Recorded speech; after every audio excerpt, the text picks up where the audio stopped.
High, welcome back to the channel সবাইকে।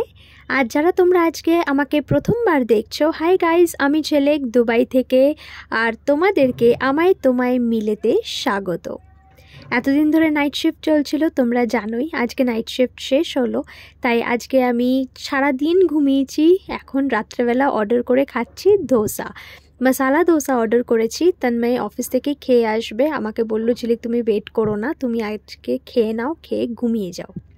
মানে জানোই তো নাইট শিফটের পরে কীরকম অবস্থা হয়। তাই আমি মশালা ধোসা খেলাম, খেয়ে একদম টেনে একটা ঘুম দেবো। 3 রকমের চাটনিও দিয়েছিল। আজকে একটা অন্য জায়গা থেকে অর্ডার করেছিলাম ধোসাটা, খেতে কিন্তু ভীষণ ভালো ছিল। চলো এখন খেয়ে যাই সোজা ঘুমোতে। Good morning. কালকে রাত্রে তোমরা আমাকে দেখলে ধোসা খেতে, ব্যাস ওই যে আমি ঘুমিয়েছি। এখন ঘুম থেকে উঠলাম, এখন বাজে সকাল 10:30। 10:30 মানে ঘুম থেকে উঠলাম, মানে বিছানা থেকে উঠলাম। এগুলো ভেজা ভেজা দেখতে পাচ্ছ হয়তো, কারণ জাস্ট ফ্রেশ হয়ে এলাম। তন্ময় অফিস বেরোলো, আর আমি ভাবলাম চলো তাহলে একটু ব্লগটা স্টার্ট করি। কালকে রাত্রে আর তোমাদের সাথে কথা হয়নি, because I was so tired. আমি খেয়ে জাস্ট ঘুম দিয়েছি, বুঝতেই তো পারছো নাইট করেছি। আজকে মানে বুঝতে পারছো, কালকে আমি অফিস থেকে বাড়ি এসেছি, বাড়ি এসে সারাদিন ঘুমিয়েছি। আজকে আবার অফিস, আজকে 3টে থেকে ডিউটি। একটু দেরি করেই দিয়েছে যাতে সকালবেলা না যেতে হয় আর কি। তো ভাবছি 1 পট খিচুড়ি হয় না, ওই 1 পট খিচুড়িটা বানাবো। ডাল চাল ভেজানোই আছে, সবজির মধ্যে বাড়িতে এমনি কিছু নেই। একটু আলু দিয়ে, একটু কি বলে সয়াবিন দিয়ে, একটুখানি পনির দিয়ে বানাবো আর কি। চলো বানাই, দেখি কেমন হয়। খেয়ে তারপরে অফিস বেরোবো। ভাবলাম ঠিক আছে চলো ব্লগটা আজকে এখান থেকেই স্টার্ট করি। আর আশা করি আজকের ব্লগটা দেখতে তোমাদের খুব খুব খুব ভালো লাগবে। শ্যাম্পু দেওয়ার ইচ্ছে আছে, কিন্তু রান্না করে উঠে যদি টাইমে কুলিয়ে উঠতে পারি তাহলে শ্যাম্পু দেবো, আর না হলে দেবো না। কিন্তু খুব চা খেতে ইচ্ছে করছে। এবার এখানে না মানে আমি দুধ এনেও বাড়িতে দেখেছি, তোমরা দেখেইছো আমি দুধ চাও বানাচ্ছি বাড়িতে, কিন্তু কিছুতেই ওই যে আমাদের ইন্ডিয়ার চায়ের যে স্বাদ সেটা কিছুতেই পাচ্ছি না। হয়তো চাপাতির জন্য হতে পারে, বাট চাপাতির জন্য আমার মনে হয় না, কি বলতো, মানে রান্নাঘর থেকে রুমে নিয়ে আসতে আসতেই চা ঠান্ডা হয়ে যাচ্ছে। তো কালকেও মাকে এইটা বলছিলাম যে মামি ওই যে মানে একদম ধোয়া ওঠা চা, যেটা একদম গরম চা, সেটাই ফিলিংটা পাচ্ছি না। তো মা বলছে কারণ সারাক্ষণ এসি চলছে তো ওই জন্য ঠান্ডা হয়ে যাচ্ছে চাটা তাড়াতাড়ি। এবার যাওয়ার সময় স্টিলের একটা গ্লাস নিয়ে যাস। আলাম হ্যাঁ ঠিক আছে, স্টিলের গ্লাস নিয়ে যাবো। এখানে পাওয়া যায় না যে তা না, কিন্তু মানে ওই বাড়ির থেকে নিয়ে আসবো আর কি। আর এই কদিনের জন্য আর আমার এখন আর ভালো লাগছে না। তো এই, আর ছুটিটাও এবার আমি খুব বেশি পাবো যে তা না, সপ্তাহে যেটা একটা ছুটি সেটাই পাবো। আর তন্ময়ের সাথেও একসাথে হবে কিনা সেটাও ডাউট আছে। আগের ব্লগে তোমাদের সাথে বলছিলামই তন্ময়েরও ভীষণ হেক্টিক চলছে। মানে কালকে রাত্রেও দেরি করে এলো, তারপর আবার আজকে সকালবেলা বেরিয়ে গেল, ওর প্রচণ্ড হেক্টিক চলছে। যাই, ওই জন্য আমরা তাড়াতাড়ি করে শপিংগুলো করে রেখেছি। আমার কাছে এখনও ইন্ডিয়া যাওয়ার জন্য একটু টাইম তো আছে, বাট ইয়েস। চলো গল্প করছি, যাই একটুখানি না একটু লিকার চা বানিয়ে খাই। দুধ চা খাবো না, লিকার চা খাই। অফিসে তো অর্ডার করাই হয় সবার জন্য, তখন 1 কাপ চা খেয়ে নেবো আজকে। চলো আর দেরি না করে যাই, গিয়ে রান্নাটাও করতে হবে। আমি জানি না, কারণ আমার কাছে প্রেশার কুকারটা নেই। প্রেশার কুকার এনেছিলাম আমি ইন্ডিয়া থেকে, আনার পরেই আমি খারাপ করে দিয়েছি। এখানে খারাপ হয়ে গেছে প্রেশার কুকারটা। তো ওই প্রেশার কুকারটা আর ভালো করাও যাবে না আমার আর কি, সারানোও যাবে না। তো এবার ইন্ডিয়া থেকে আসার সময় আমি প্রেশার কুকার নিয়ে আসবো। জানোই তো বিয়েতে প্রেশার কুকার পাই, শ্বশুরবাড়িতেও পেয়েছি, আমার বাড়িতেও পেয়েছি। তো আর ওই জন্য এখানে কিনছি না, বুঝলে। আসার সময় নিয়ে আসবো একটা প্রেশার কুকার। তো কিন্তু খুব খিচুড়ি খেতে ইচ্ছা করছে আবার, তো ভাবলাম যে দেখি না 1 পট খিচুড়িও তো হয়, যে একসাথে পটে দিয়ে খিচুড়ি বানিয়ে আমি দেখেছি, ইউটিউবেও দেখে নিয়েছি যে প্রেশার কুকার ছাড়া হবে। তো তো দেখলাম হ্যাঁ বেশ ভালোই তো বানাচ্ছে সবাই, তো আমিও আজকে ট্রাই করে দেখি। টেস্ট অ্যান্ড ট্রায়াল, দেখা যাক কি হয়। ফেল হলে ফেল হবো, আর ভালো হলে ভালো হবো। তোমাদের সাথে সেটা শেয়ার করছি। চলো চলো যাই যাই যাই, গল্প করছি, বক বক বক বক বক করে আছি। চলো।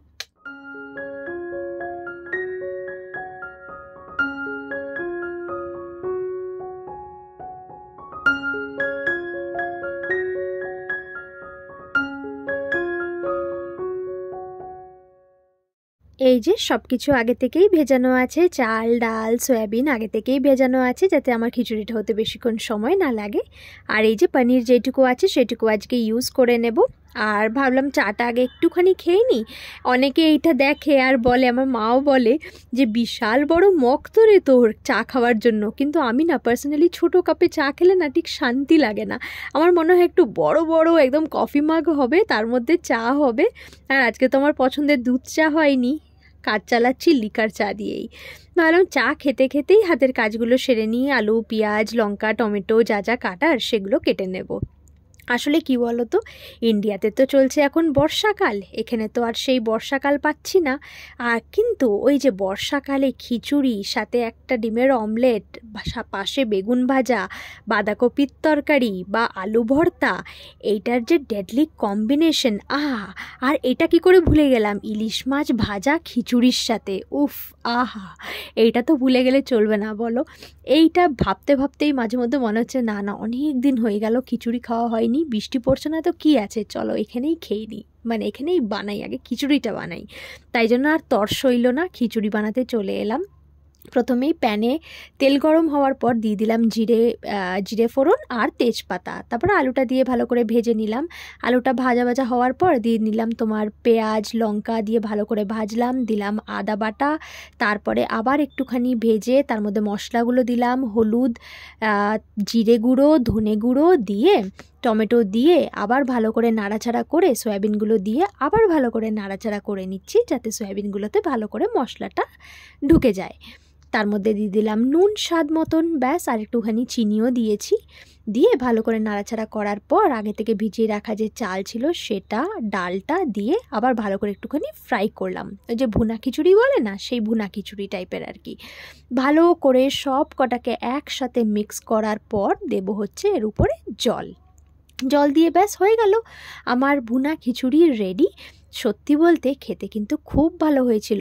আমি তো এবেলাই খেয়ে যাব ডিউটি, তন্ময় এসে রাত্রেবেলা খাবে। তো রাত্রেবেলা খেয়ে তন্ময়ের এত ভালো লেগেছে যে তন্ময় আমাকে বলেছিল পরের দিনও খিচুড়ি বানাবে, মানে ওর এত ভালো লেগেছিল। তড়িঘড়ি করে এনে দিয়েছিল আমাকে গাজর বিনস, তাই জন্য পরের দিন সব কিছু দিয়ে আবার আমি খিচুড়ি বানিয়েছিলাম। তো এই আর কি, যে প্রথমবার ট্রাই করলাম, দেখলাম যে বেশ ভালোই হলো প্যানের মধ্যে আর কি খিচুড়ি। তো এবার মাঝে মধ্যেই বানানো যেতেই পারে, খালি একটাই দুঃখ, যদি দুবাইতেও একটুখানি বৃষ্টি হতো তাহলে জমে যেত খিচুড়িটা। বাট কি করা যাবে বলো, এখানে তো ওরা মাঝে মধ্যে ক্লাউড শেডিং করতো, বাট এইবার যা বৃষ্টি হলো 2 মাস আগে, এবার আর ওরা ক্লাউড শেডিং করেনি। যাই হোক, ওপর থেকে একটুখানি গরম মশলা গুঁড়ো দিয়ে দিলাম আর দিয়ে দিচ্ছি ঘি ছাড়া তো একদম অধুরা বলো খিচুড়ি। ভালো করে ঘি দিয়ে এবার আমি বেড়ে নেব আমার খাওয়ার জন্য। ঠিক আছে, আমি আজকে খেয়ে দিয়ে তারপরে স্নান করে তারপরে আমি যাব হচ্ছে ডিউটি। তো চলো, আমার খিচুড়ি রেডি।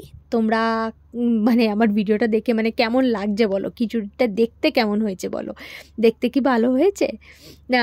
যাই গিয়ে এবার আমি লাঞ্চ করে নিই, আগে খাই, কারণ ব্রেকফাস্টও করিনি, ডাইরেক্ট এসে খিচুড়ি বানাতে চলে এসেছিলাম। তো গিয়ে আগে আমি শান্তি করে খেয়ে নেব, তারপরে যাব গিয়ে স্নান করতে। দেখলাম আমি সময়ের মধ্যে কুলিয়ে উঠতে পেরেছি, তোমাদেরকে বলছিলাম না যে শ্যাম্পু দেবো কিনা ডিসাইড করছি। তো ভাবলাম যে না, খাওয়া হয়ে যাচ্ছে যখন আর হাতে আমার যখন সময় আছেই, যাই গিয়ে আমি শ্যাম্পুটা দিয়ে নিই। একবারে শ্যাম্পু দিয়ে ডিউটি গেলে কি বলো তো, শান্তিও লাগে। চলো।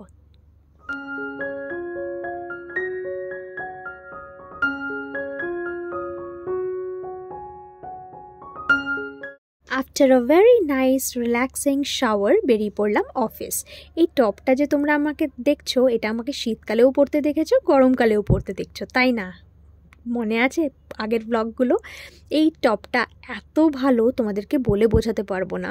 টপটা আমাকে শীতকালেও অনেক হেল্প করেছে আর এখন গরমকালেও আমাকে হেল্প করছে। কোয়ালিটিটা এত সুন্দর যে শীতকালেও আমার ভালো হয়েছে, গরমকালেও আমার কিন্তু এই টপটা পরে গরম লাগছে না। আর ফুল স্লিভ, একটু রোদ থেকে বাঁচার জন্য এই টপটা আমি মাঝে মধ্যেই অফিসে পরে যাই। আর এটা আমি অনেকের মুখেই শুনেছি যে দুবাইয়ের রোদে ট্যান পড়ে না গায়ে, আর এটা কিন্তু একদম সত্যি কথা, আমি নিজের এক্সপিরিয়েন্স দিয়েই দেখতে পাচ্ছি। আমাদের ইন্ডিয়াতে রোদে বেরোলেই যেমনি গায়ে ট্যান পড়ে যায়, এখানে কিন্তু পড়ে না।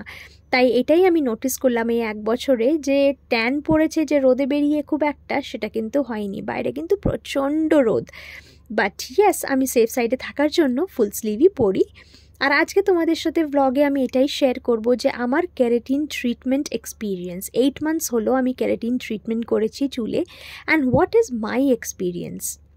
তোমরা অনেকেই আমাকে জিজ্ঞেস করো ইনস্টাগ্রামে টেক্সট করে যে ঝিলিক দিদি ক্যারাটিন করেছিলে, হেয়ার ফল কী হচ্ছে ক্যারাটিন করার পর? দেখো, আমি তোমাদেরকে সব সময় এটাই বলবো যে কোনো কেমিক্যাল ট্রিটমেন্ট করাই কিন্তু হেয়ারের জন্য বা স্কিনের জন্য খুব একটা ভালো না, স্পেশালি হেয়ারের জন্য। Hair is the crown that we were, তাই না বলো?